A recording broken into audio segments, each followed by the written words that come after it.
والبياض بهذا الشكل هذا اللي جا تبارك الله انيق.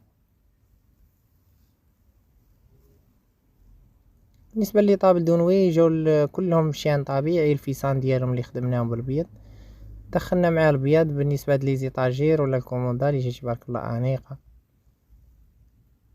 كما كنقول لكم ديما حنا الحمد لله نجاره، والاختصاص ديالنا نجاره الخشب، كنعطيوها حقها وطريقها. كما كتشوفوا تبارك الله الفينيسيو عاليه وعاليه جدا، كيبان داكشي انيق ومخدوم، يعني خدموا النجار على حقه وطريقه.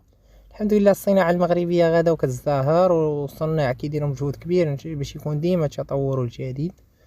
كما كتعرفوا علينا ما كنبغيوش نخدموا بزاف الام دي اف، قلتها مرارا وتكرارا. الام دي اف ما غنقارنوش بالخشب، حيت الخشب كيتطلب مجهود كبير، كيتطلب فينيسيو عاليه، وكياخذ الوقت باش يوجد في الخدمه ديالو.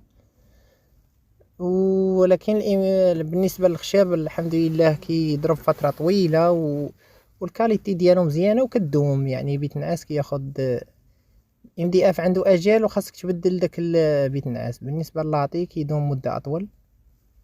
بالنسبه للاطي بيض راه بحالو بحال لاطي طبيعي، كما كنقول لكم ديما راه تبارك الله كيصبر، والكاليتي ديالو مزيانه. الحمد لله مؤخرا اللاطي ولاو فيه تقريبا جميع الالوان اللي كاينه في ام دي اف راه متوفره في اللاطي. كيكون الثمن شويه زايد، ولكن الانسان اللهم يصاوب حاجه مزيانه كما كيقولوا لي الزبناء ديالي.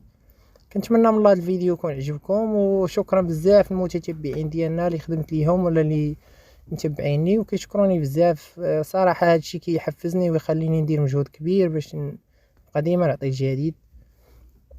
وعذرونا ما كندير صراحه الله باش نكون معكم صريح، واول مره غادي نقولها، ما كندير لا مونتاج، ما كنوجد باش نهضر من حتى شي حاجه. كنشوف فيديو من اول مره كنحط عليه التعليق ديالي، كيكون داكشي يعني عفوي، وكنهضر بكل عفويه. كنتمنى من الله يكون التعليق ديالي كيناسب هذا الفيديو. وشكرا بزاف متتبعيني جارة الخشب ديالي.